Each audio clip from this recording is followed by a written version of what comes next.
Capítulo 11. Pare antes que a coisa toda saia de controle. Não seria ótimo se houvesse uma forma de evitar todo tipo de conflitos intensos? Isso eliminaria ou reduziria consideravelmente o tempo que gastamos confessando os pecados que cometemos com a nossa boca. Se encontrarmos a fonte de contenda, poderemos evitar que ela se intensifique em nossa vida. Conflito interior. Tiago perguntou: de onde vêm as guerras e contendas que há entre vocês? Não vêm das paixões que guerreiam dentro de vocês? Tiago 4:1.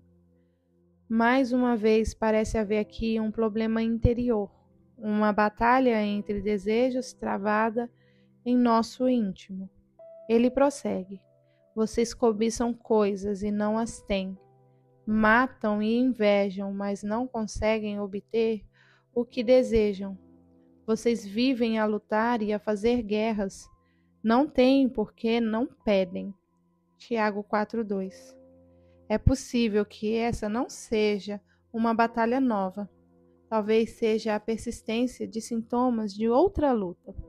E isso se parece muito com um conflito entre Caim e Abel. É inevitável que esse tipo de conflito aconteça quando fazemos de outras pessoas a nossa fonte de provisão. Se elas são a fonte, também podem reter aquilo de que precisamos. Se cremos que outros seres humanos provêm desenvolvimento e segurança, ficamos apreensivas e iradas quando não estamos no controle.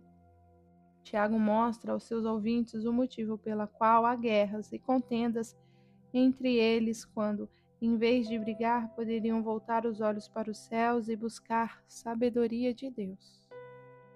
Quando pedem, não recebem, pois pedem por motivos errados para gastarem seus prazeres. Declarou Tiago 4:3. Essas palavras costumam me deixar confusa. Tiago estava se contradizendo? Não, ele não estava admoestando seus ouvintes a pedir a Deus e então lhes dizendo que seria inútil fazê-lo. O que estava dizendo então? Creio que podemos usar a seguinte paráfrase para explicar. Vocês sabem por que estão sempre brigando? Por causa do que acontece dentro de vocês.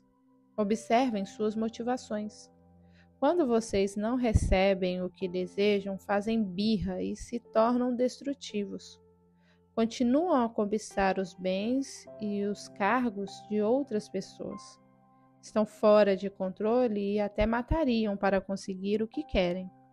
Vocês não podem ter o que querem. Deus não permitirá e vocês precisam lhe perguntar por quê. Em vez disso, vocês se enfurecem e culpam quem está ao redor. Quando pedirem coisas com essas motivações, não as receberão, pois Deus sabe que elas serão desperdiçadas em seus próprios prazeres. Eu tive de colocar isso em prática com meus filhos. Quando meus lindos anjinhos eram pequenos, por vezes batiam em outras crianças, usavam nome feio ou tinham acesso de birra para conseguir o que queria. Não muito diferente da mãe. No calor e na intensidade da batalha com uma criança de 2 anos, havia momentos em que parecia mais fácil para todas as partes envolvidas simplesmente lhe dar o que ela queria. Deixávamos que as crianças vencessem a batalha na esperança de que, mais adiante, nós vencêssemos a guerra. Talvez até fosse possível, mas apenas com grande dificuldade e com muito mais sofrimento do que no confronto inicial. Recompensar o mau comportamento é algo que, ao final, sempre se volta contra nós. Em última análise, não estamos ajudando a criança, mas prestando um desserviço. Deus é nosso Pai Celestial e o mais sábio de todos os pais. Ele sabe quando uma coisa desejada colocará nosso caráter em risco. Preciso confessar que houve ocasiões em que tive acessos de birra para tentar conseguir o que eu queria. Resmunguei e me queixei. Deus, por que eles têm e eu não? E com isso mostrei minha cobiça. Ou bati o pé e exigi isso ou aquilo. Em outras ocasiões foram questões interpessoais. Deus, o Senhor sabe que eu estou certa e que eles estão errados. Diga ou mostre a eles que eu estou com a razão. Essa atitude era especialmente conveniente nas discussões com o meu marido e com outros cristãos. Eu imaginava Deus interrompendo o momento devocional dessas pessoas para lhe dizer como eu é que estava certa. Claro que essas orações egoístas e interesseiras nunca foram atendidas. No entanto, ao amadurecer e ter a coragem de colocar a mim mesma e as outras pessoas na mão de Deus, descobri que a justiça de Deus, e não a minha, prevaleceu. Com frequência, recebia a oportunidade singular de enxergar a mim mesma pela perspectiva de outra pessoa e descobri que as motivações que eu considerava tão puras, na verdade, não o eram. Convém lembrar que podemos estar certas e, ao mesmo tempo, erradas. Há outros motivos pelos quais nossas orações não são respondidas. E um deles é quando há conflitos não resolvidos. Conflitos não resolvidos. Portanto, se você estiver apresentando sua oferta diante do altar e ali se lembrar de que seu irmão tem algo contra você, deixe sua oferta ali, diante do altar, e vá primeiro reconciliar-se com seu irmão. Depois volte e apresente sua oferta. Mateus 5, 23 e 24. Quando o templo ainda não tinha sido destruído, as pessoas apresentavam a oferta diante do altar. Era um momento de reflexão e introspecção. A oferta era um animal sem defeito que cobria a iniquidade da vida do ofertante. De modo semelhante, dirigimos-nos ao nosso Pai em oração e apresentamos nosso coração para apresentar um sacrifício de louvor. Ao sondar os lugares mais profundos de nossa alma, devemos confessar iniquidade, caso ali a encontremos. Se, contudo, nos lembrarmos de um irmão que tenha algo contra nós, Deus diz que devemos fazer uma pausa no processo, deixar a oferta e primeiro procurar nosso irmão, para nos reconciliar com ele. Por vezes é mais fácil falar da resolução de conflitos do que praticá-la. Quando o conflito é entre cristãos, pelo menos temos os mesmos referenciais ou paradigmas para resolver problemas. Por vezes, contudo, as pessoas ao nosso redor não querem se reconciliar. O que fazer nesse caso? Certa vez eu tive uma experiência com uma irmã em Cristo. Sem querer, ofendi uma amiga e senti que se abriu uma brecha entre nós. Sondei meu coração e fui procurá-la. Perguntei se eu tinha feito algo que havia magoado ou ofendido. Comentei que tinha consciência de que muitas vezes eu ofendia outras pessoas sem me dar conta disso. E lhe assegurei que não desejava continuar agindo dessa maneira. Ela me disse que eu não havia feito nada de errado, mas o distanciamento persistiu. Procurei então uma amiga em comum e perguntei se ela sabia o que eu tinha feito para ofender aquela pessoa. Ela não fazia ideia. Por fim, depois de ouvir tudo o que eu tinha a dizer, ela perguntou: Lisa, você pediu perdão a ela? Sim, respondi. Você a procurou? Sim, várias vezes. Se você fez tudo isso e ela não quer conversar, é hora de deixá-la quieta. Suas palavras me libertaram. Eu entendi que havia obedecido a instrução de Romanos 12, 18. Façam todo o possível para viver em paz com todos. Havia me sentido extremamente culpada e perdida porque nem mesmo sabia ao certo qual tinha sido a minha transgressão. Na verdade, é bem possível que ela não gostasse mais da nossa amizade ou que nossos momentos de vida tivessem mudado. Vejo alguns amigos entrarem em minha vida e dela saírem enquanto Deus realiza sua obra em mim ou neles. Temos a responsabilidade de orar por reconciliação e perguntar a Deus qual deve ser nosso papel nesse processo. Se com humildade e amor procurarmos a pessoa com quem desejamos nos reconciliar e ainda assim formos rejeitadas, Por vezes, é porque ela não está em condição de interagir conosco. Ninguém gosta de se sentir rejeitado. A rejeição dói, mas não fracassamos quando obedecemos à palavra de Deus. E se o conflito não é com o irmão em Cristo, mas com o adversário, Deus também nos aconselha a esse respeito. Entre em acordo depressa com seu adversário, que pretende levá-lo ao tribunal. Faça isso enquanto ainda estiver com ele a caminho, pois caso contrário, ele poderá entregá-lo ao juiz e o juiz ao guarda, e você poderá ser jogado na prisão. Eu lhe garanto que você não sairá de lá enquanto não pagar o último centavo. Mateus 5, 25 ao 26. Esse adversário está tão determinado que levará você ao tribunal. Podemos quase ver a cena. Ocorre uma discussão acalorada que parecia impossível de resolver. Cada lado se mantém irredutível em seu posicionamento. Por fim, um deles se cansa e resolve ajuizar um processo contra o outro. Agarra o outro pelo braço e diz: agora quem vai resolver é o tribunal. Antes que o outro sujeito consiga raciocinar, está sendo arrastado às pressas pelas ruas cheias do centro da cidade até o fórum. É preciso pensar rapidamente. Quer se sujeitar aos custos e constrangimentos de um processo legal? Ou seria melhor resolver a questão fora do tribunal e poupar-se de todo o incômodo e despesa? Sempre é melhor resolver as coisas sem levá-las ao tribunal. Portanto, no caminho, ele começa a negociar um acordo. Como diz uma tradução, concorde com seu adversário.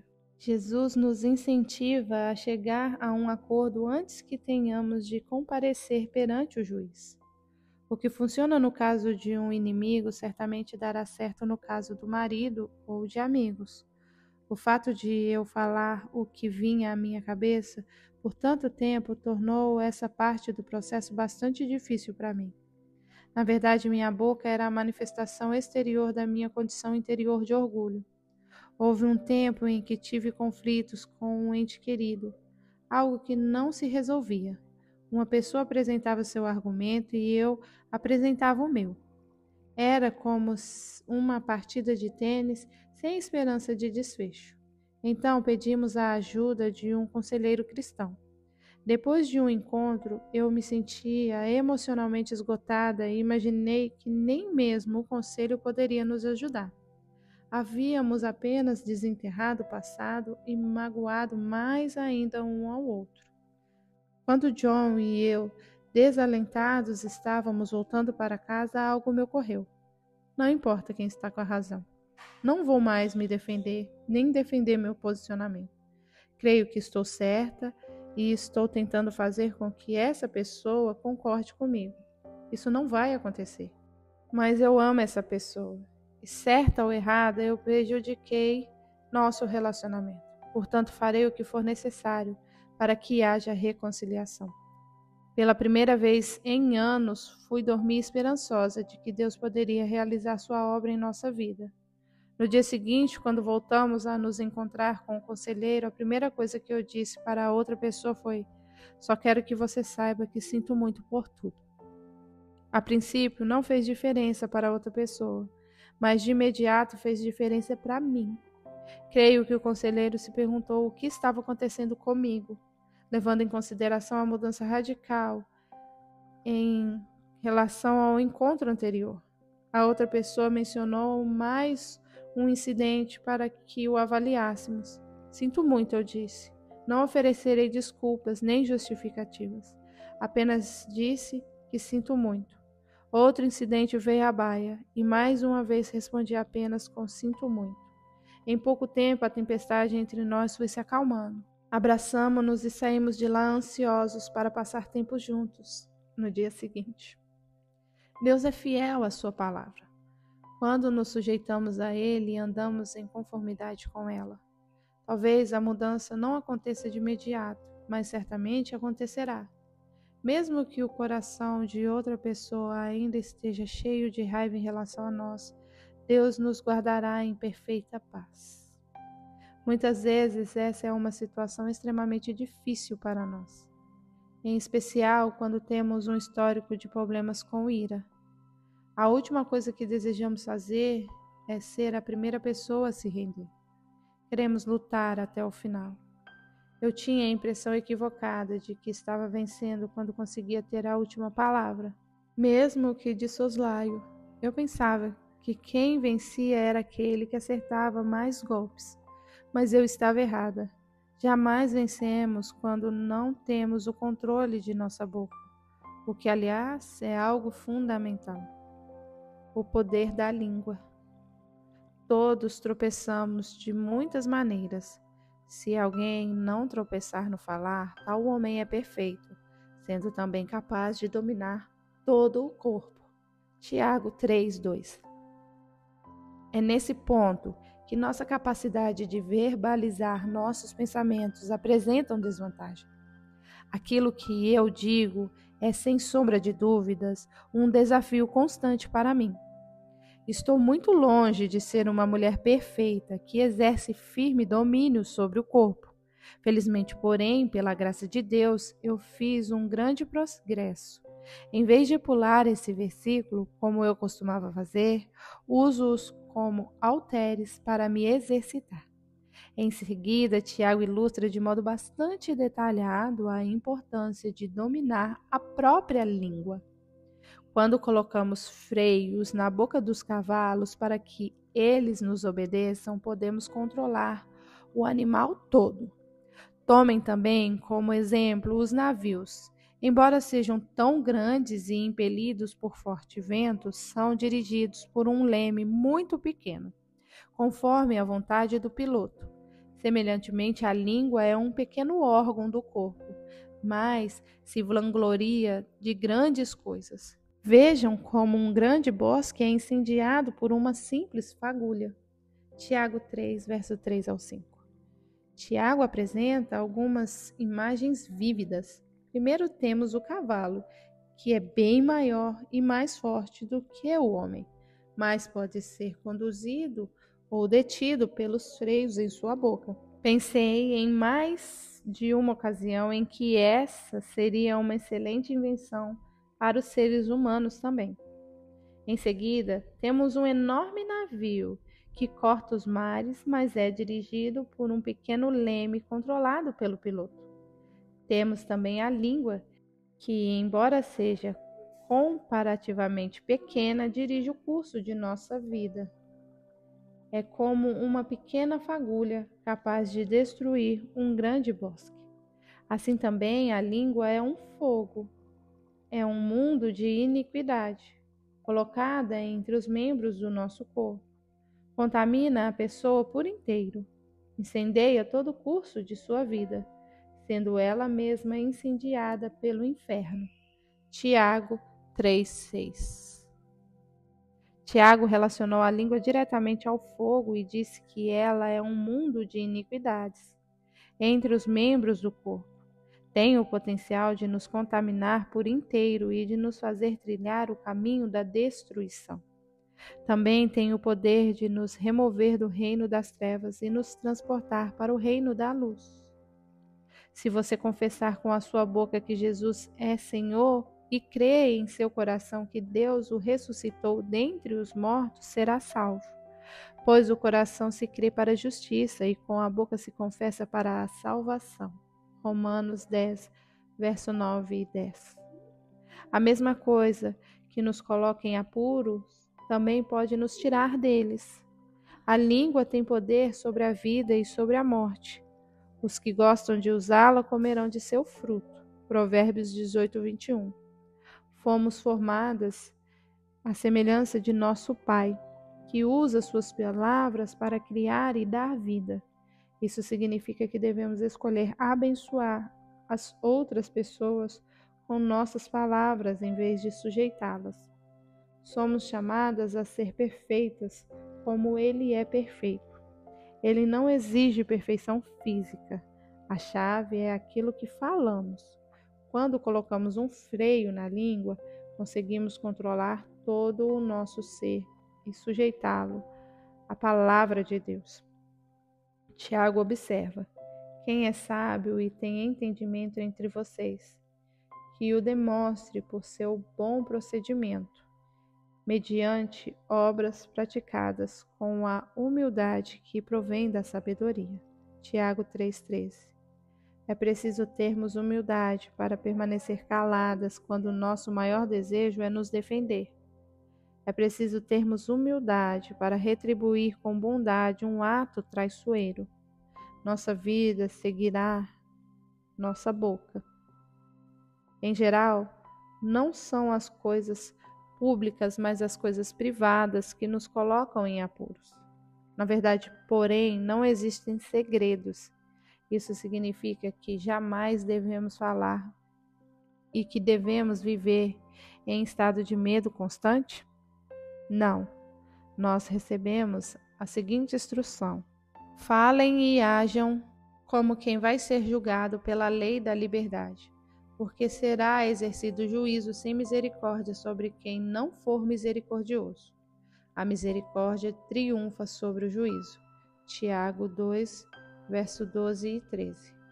Temos aqui, mais uma vez, o princípio da medida. A medida que usarmos para outras pessoas será usada em relação a nós. Essa é a ordem da lei que dá liberdade. Quem executa julgamento sem misericórdia, colhe julgamento sem misericórdia. Embora a maioria de nós não faça parte do sistema judiciário, todos os dias participamos dele em maior ou menor grau. Ele aparece em nossas ações e palavras. Tiago advertiu, contudo: se vocês abrigam no coração inveja amarga e ambição egoísta, não se gloriem disso, nem neguem a verdade. Tiago 3,14. Quando essas coisas estão escondidas em nosso coração, é difícil falar e agir com bondade. Elas sempre travam nossas ações e influenciam nossas conversas. Ofensas não resolvidas em nossas vidas se tornam o filtro pelo qual fazemos passar todas as coisas. Se é o filtro da inveja, temos dificuldade de nos alegrar com outras pessoas. Se é o filtro das ambições egoístas, usamos o benefício próprio para avaliar tudo. Jesus usou a hora do jantar na casa de um fariseu para ilustrar nitidamente como nossas palavras podem nos contaminar.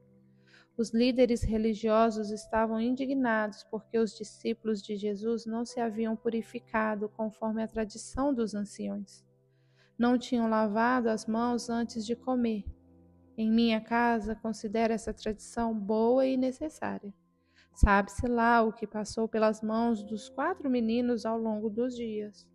Jerusalém, centro de várias culturas, um lugar cheio de animais e moscas, e com pouco saneamento, não era uma cidade conhecida pela limpeza. Era muito diferente da cidade de hoje. Era importante, portanto, que as pessoas se lavassem antes das refeições. No entanto, Jesus contrasta essa tradição que promovia a saúde com outra tradição ainda mais importante. O que entra pela boca não torna o homem impuro, mas o que sai de sua boca, isso o torna impuro. Mateus 15:11. Mão suja contamina os alimentos, mas, em última análise, não é esse tipo de contaminação que provoca a morte. Essa repreensão ofendeu terrivelmente os fariseus. Eles eram especialistas na aparência exterior de limpeza.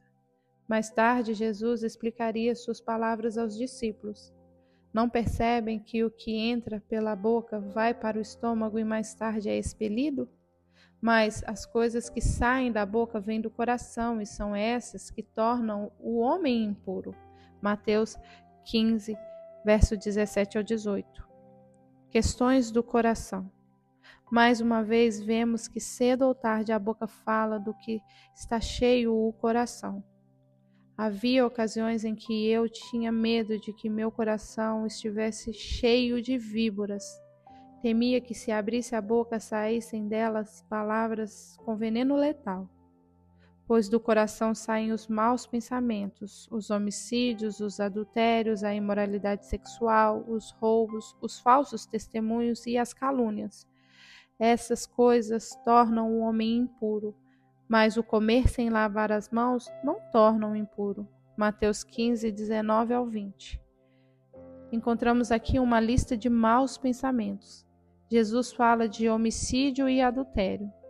Não é interessante que ambos aconteçam primeiro no coração? Jesus disse que quem odeia seu irmão é homicida.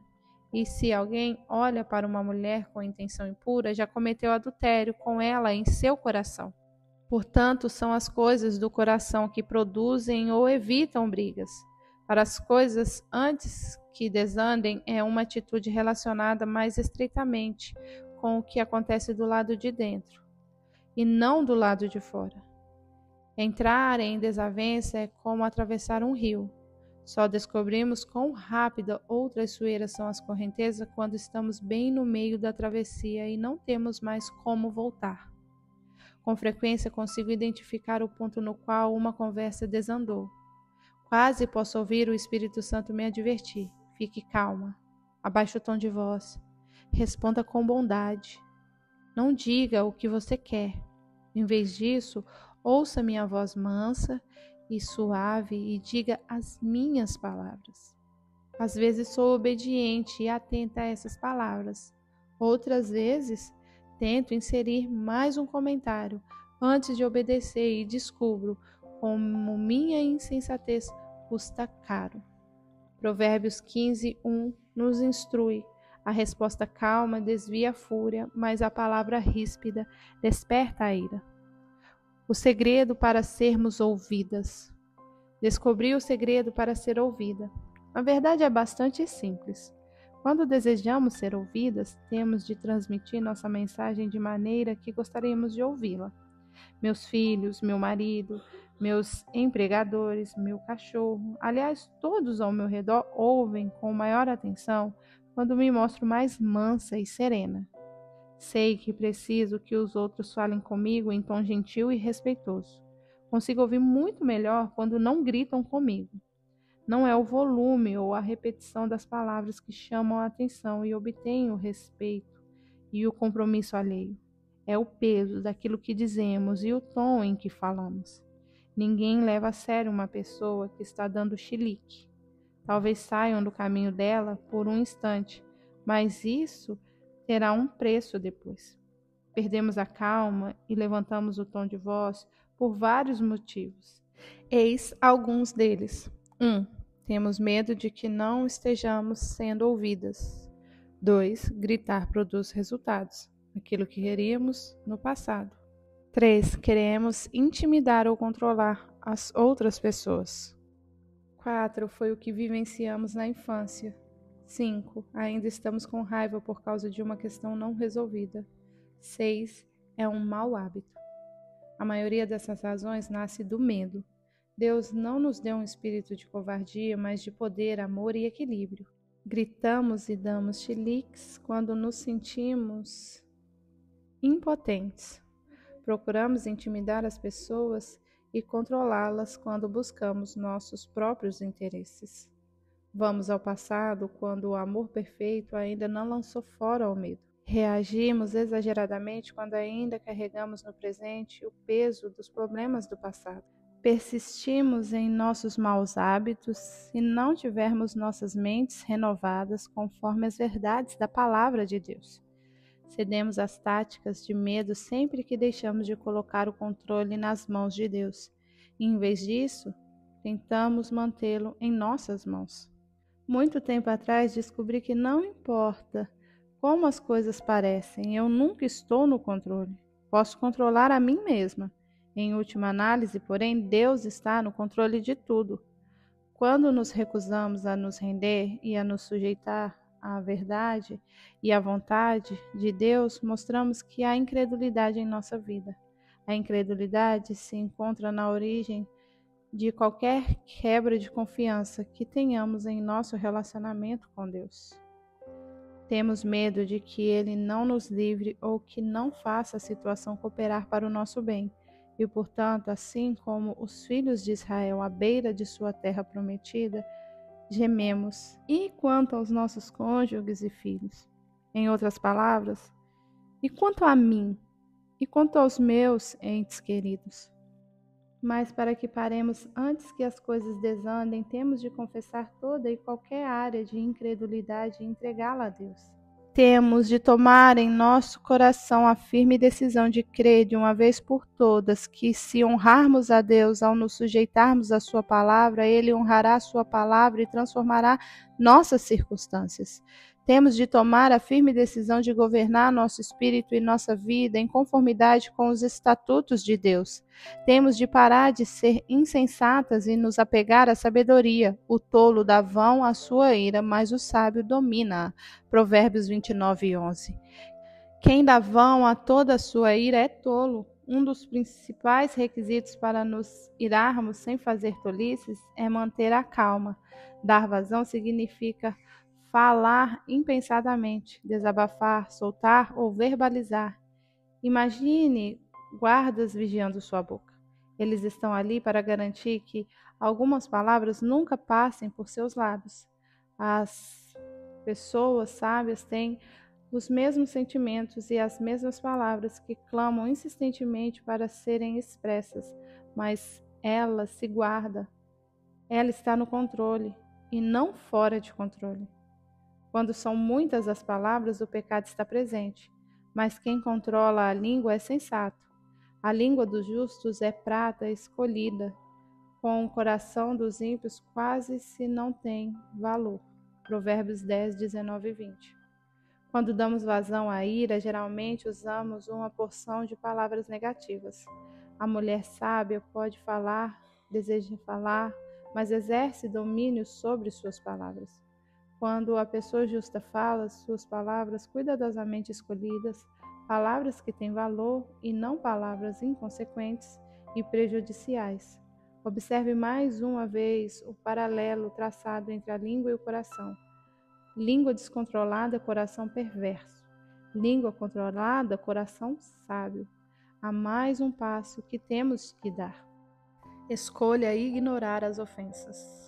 A sabedoria do homem lhe dá paciência. Sua glória é ignorar as ofensas. Provérbios 19:11. Vemos aqui também que a pessoa tardia para se irar é tardia para falar e, portanto, tardia para pecar. O escrito de Provérbios diz que nossa glória se encontra em ignorar transgressões ou ofensas. Agir dessa forma dá à pessoa cristã honra, louvor, eminência e distinção. Quando adotamos essa conduta, seguimos o exemplo de Cristo. Para isso vocês foram chamados, pois também Cristo sofreu no lugar de vocês, deixando-lhes exemplo para que sigam os seus passos. Ele não cometeu pecado algum e nenhum engano foi encontrado em sua boca. Quando insultado, não revidava. Quando sofria, não fazia ameaças, mas entregava-se àquele que julga com justiça. 1 Pedro 2, verso 21 ao 23. Só será possível ignorar ofensas, insultos e ameaças se estivermos firmemente comprometidas com o nosso Pai, o justo juiz. Muitas vezes, quando nossos filhos têm alguma divergência, recorrem a nosso senso de imparcialidade. Um deles diz: ele não está fazendo as tarefas domésticas dele, ou ele passou tempo demais no computador.